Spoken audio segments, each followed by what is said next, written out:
Olá, galerinha do meu coração, tudo bom? Galera, hoje a nossa aulinha é sobre narrativa policial. A narrativa policial é um gênero que começou lá no século XIX, tá? É um gênero interessantíssimo, por quê? Porque prende a gente na narrativa do início até o fim, justamente pela sua estrutura que a gente vai ver daqui a pouquinho, tá? A narrativa policial é um gênero muito inteligente, né?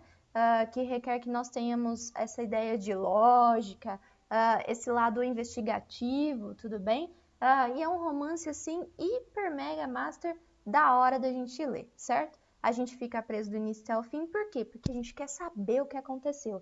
E aí nesse momento a gente fica refletindo e pensando várias teorias, inclusive teoria da conspiração, por que não, né? Então fica ligadinho aí que a gente vai ver nossa aulinha marota. Beijinhos, bora! Bom, galera, então vamos lá, vamos começar a nossa aulinha.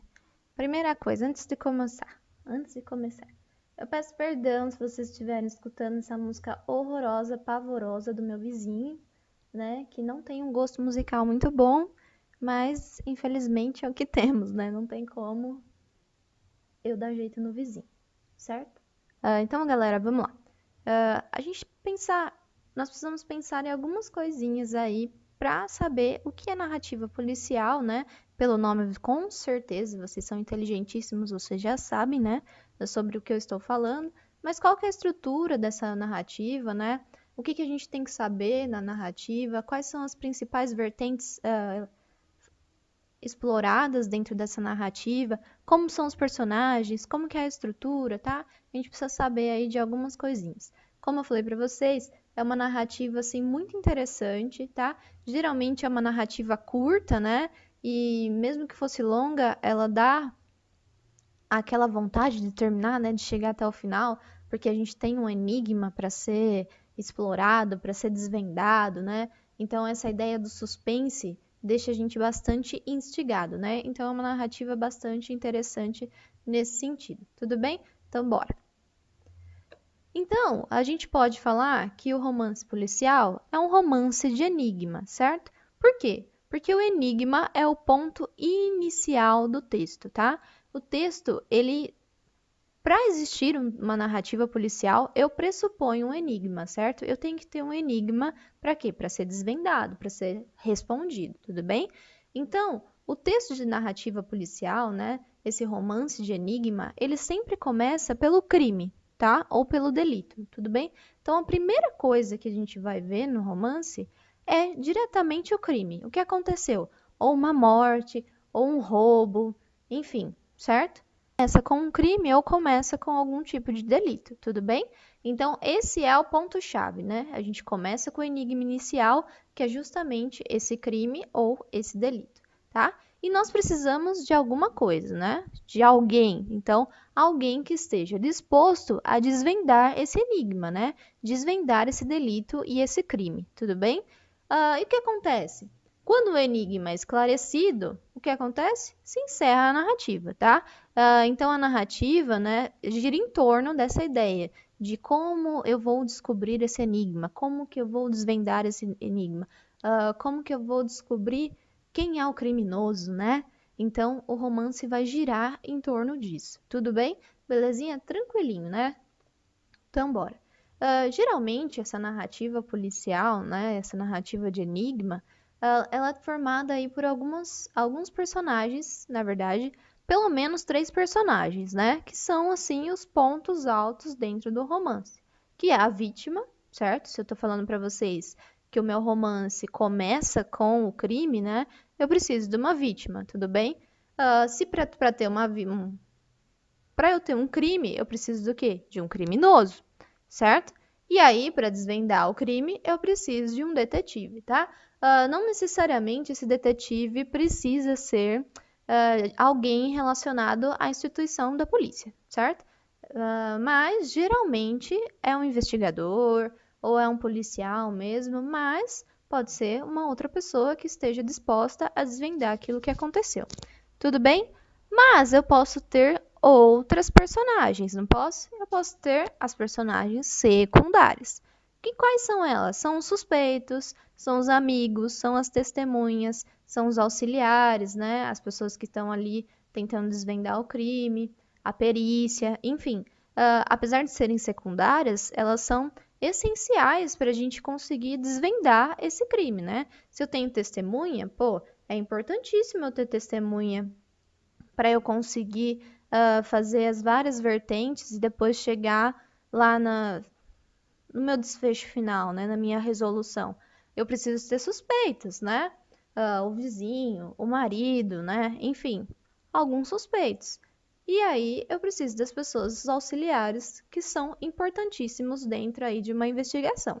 Tudo bem? Belezinha? Muito fácil, certo? E aí, como que vai funcionar essa narrativa? Tudo bem? Dentro da narrativa, nós temos um embate, ou seja, uma luta mesmo, tá? Entre os fatos e as inferências, tudo bem? E o que são fatos e inferências? Qual a diferença entre essas duas coisas? O fato é comprovado, certo? Se a gente pensar aí na linguagem policial, né, vocês já viram isso, o fato seriam as provas. Então, aquelas provas que eu tenho, né, sobre o crime que aconteceu ou sobre o delito que aconteceu.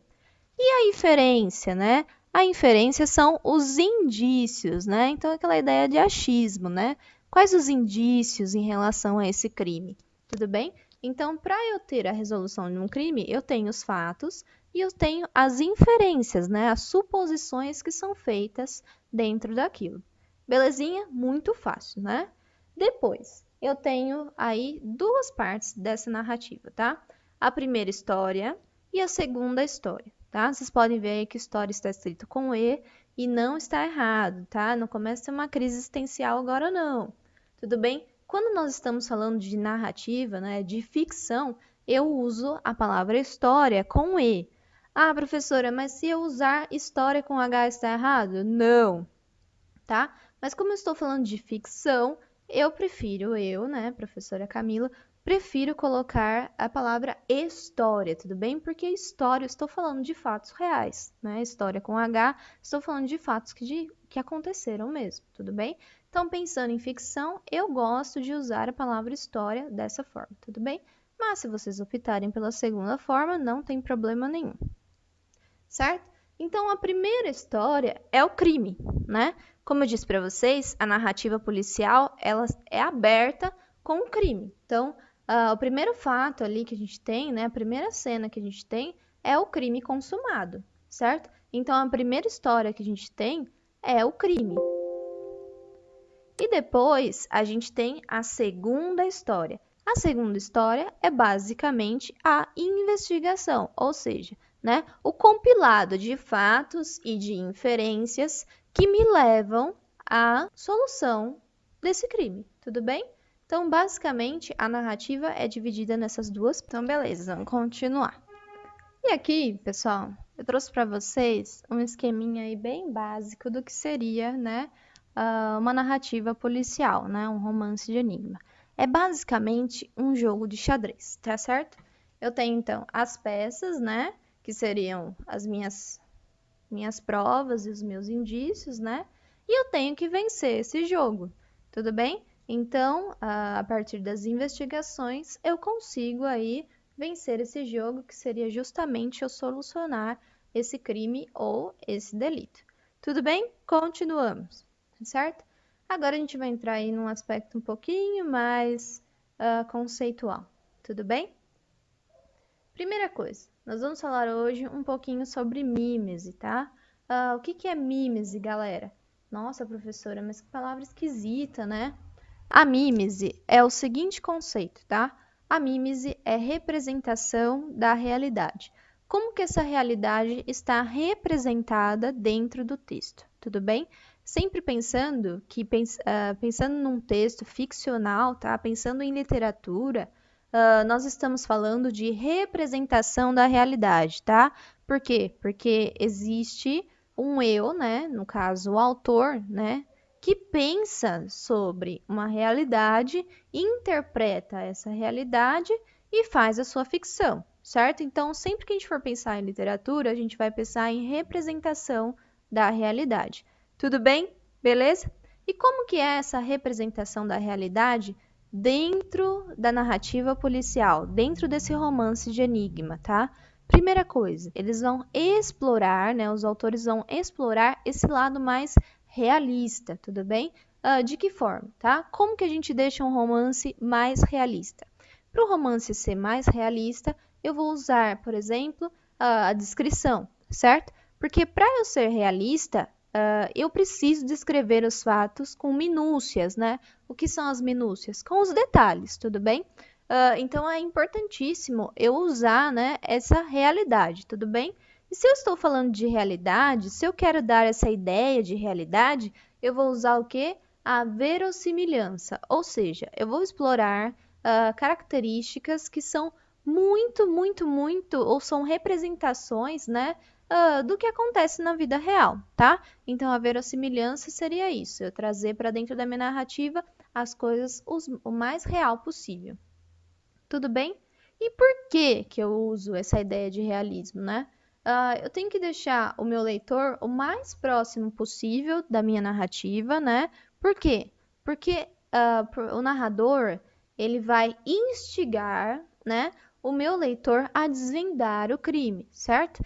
Então, muitas vezes, o leitor desvenda o crime antes, né, do desfecho da narrativa, tá? O que é genial você conseguir desvendar aí antes de chegar no final. Tudo bem? Ou se não, você acha que é uma coisa até aquele momento e a gente tem o quê? Uma quebra de expectativa, tá? Quando o autor consegue usar a quebra de expectativa, é muito legal, porque a gente está pensando aí de uma maneira lógica, né? Analisando os fatos e os indícios, e aí a gente chega numa conclusão X, certo? E a gente tem certeza que aquilo é real, né? Tenho certeza, foi fulano que fez o crime.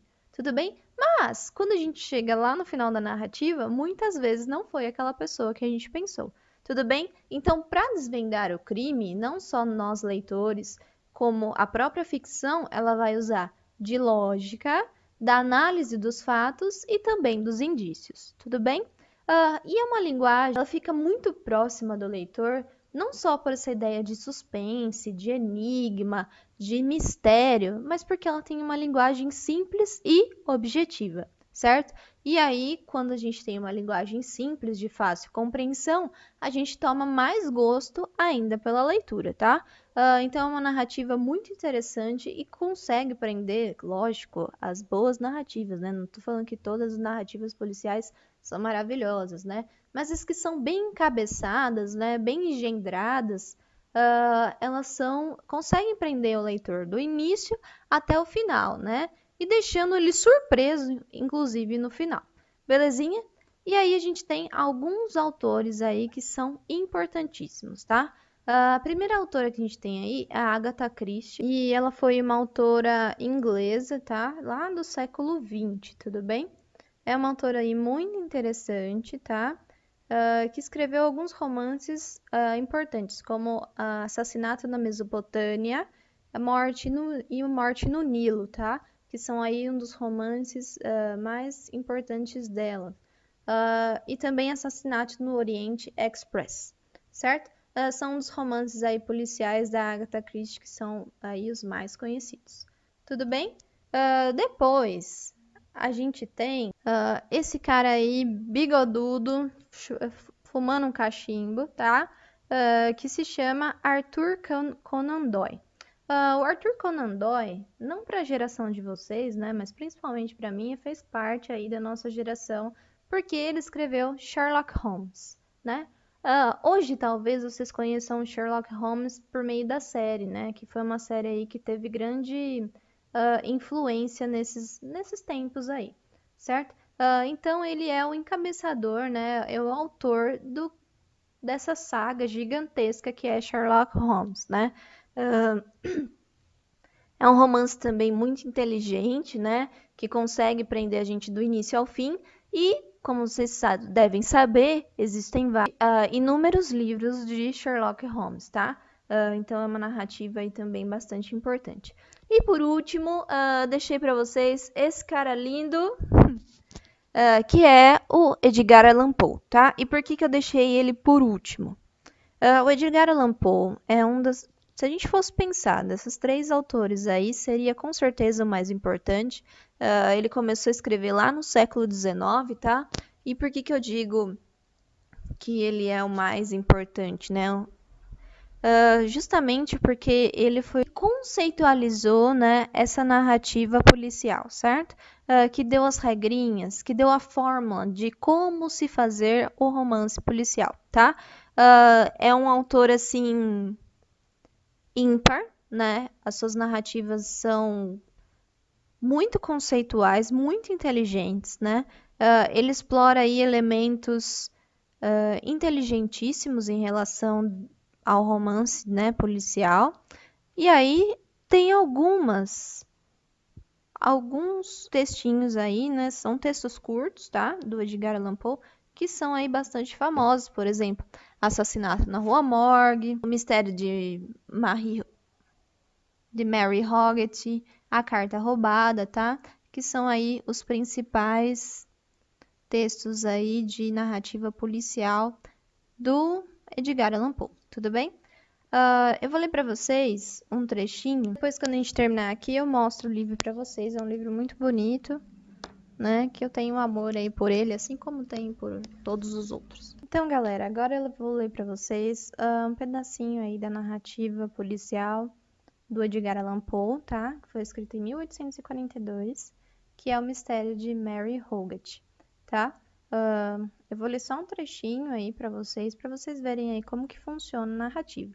Lembrando que eu falei para vocês que o Edgar Allan Poe, ele é um pouco diferente, né, das outras narrativas policiais, porque, além de tudo, ele vai falar das especificações dessa narrativa, né, ele vai falar das lógicas, das relações matemáticas que existem dentro da nossa narrativa, como se fosse uma metalinguagem, certo? Como se ele estivesse falando dentro da narrativa sobre a própria narrativa, tá? Então, é uma característica aí importante do Edgar Allan Poe, que eu disse para vocês aí que ele é ímpar em relação aos outros. Então, vamos lá.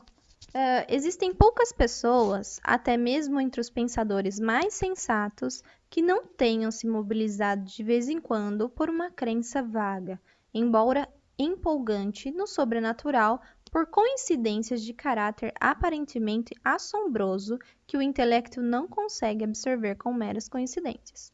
Tais impressões, pois as crenças vagas a quais me refiro jamais alcançam a força plena de um pensamento, tais impressões raramente se extinguem, exceto quando expostas à doutrina do acaso ou, para usar o nome técnico, o cálculo das probabilidades. Esse cálculo, em sua essência, é puramente matemático, e assim temos a anomalia do que há de mais rigidamente exato em termos de ciência aplicado à seara sombria e espiritual do que há de mais intangível nas especulações. Os detalhes extraordinários que agora sou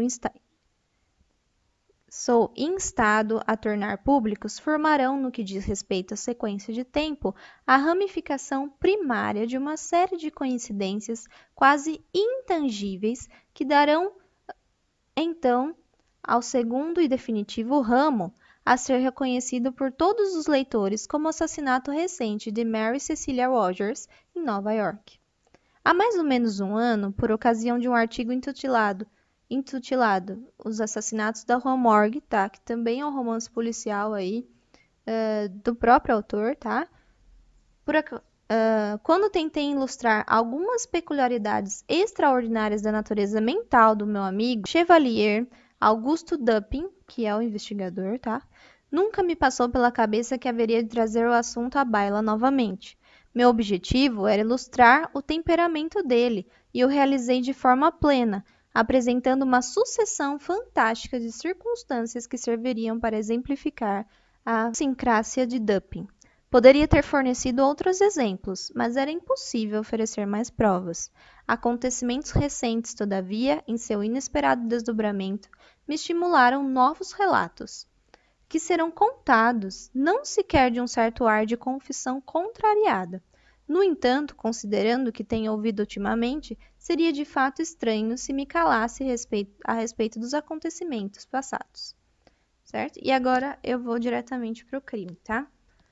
O crime ocorreu aproximadamente 2 anos após a atrocidade na Rua Morgue.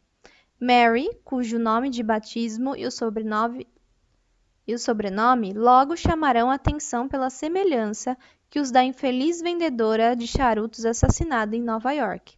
Era filha única da viúva Stella Hogarth.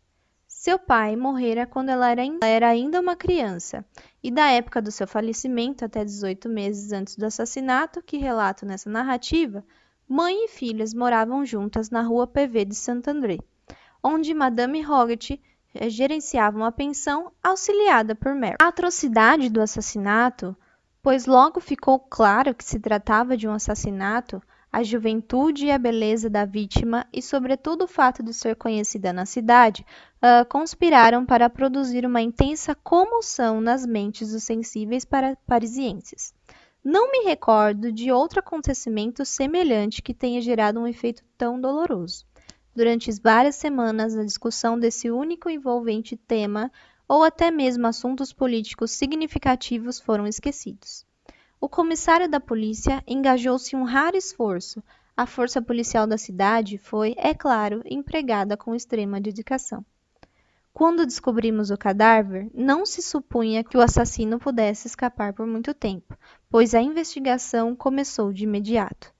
Apenas uma semana depois, julgaram necessário oferecer uma recompensa, mas ainda assim limitaram a quantia de 1.000 francos. Não havia dúvidas de que o mistério do assassinato seria elucidado de pronto.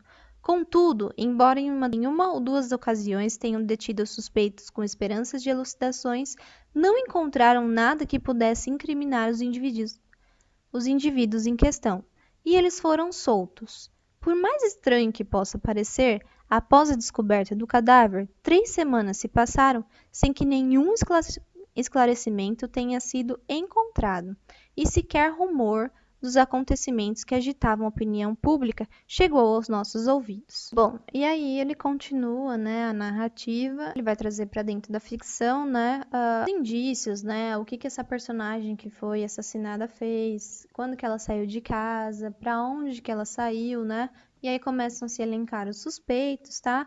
É uma coisa aí, é um livro bem interessante, tudo bem? Se vocês tiverem curiosidade, aí, O Mistério de Mary Hogarth, certo? Uma continuação do assassinato da Rua Morgue, tá? Então, vocês percebam o seguinte, que um romance tem tudo a ver com o outro, né? A continuação do outro. Isso é interessantíssimo quando o autor consegue fazer uma coisa desse tipo. Tudo bem? Belezinha? Então, bora! Galera, então como eu falei para vocês, né, o objetivo aí da narrativa de ficção é justamente prender, né, o leitor no início, né, porque geralmente ele começa com o crime, né, do início até o fim aí da ficção, tudo bem? Desse enigma aí que a gente tem que conseguir desvendar. Como eu falei para vocês, né, aqui tá o livro do Edgar Allan Poe, tá? Se alguém tiver curiosidade de continuar a leitura, não é uma leitura muito grande, tá? Os contos aqui, na verdade, são contos, tá? São bem rapidinhos e bastante interessantes, tá? Então, se vocês tiverem curiosidade, o livro é essa coisa bonita aqui do Edgar Allan Poe. Tudo bem? Belezinha? Espero aí que tenha ficado claro essa ideia de narrativa policial, né? Eu acho que a estrutura dela é muito fácil de ser compreendida, né? E é isso. Tudo bem? Se vocês tiverem alguma dúvida, se vocês precisarem de alguma coisa, por favor, né? Me chamem, né? Não tenham medo de me falar comigo aí, tô sempre à disposição de vocês. Tudo bem? Belezinha? Então, nós terminamos aqui a aula de hoje. Então, bora? Levanta a mãozinha. A outra mãozinha. Curva a mãozinha. A outra mãozinha, certo? Então, beijinhos no coração de vocês e até a próxima aula!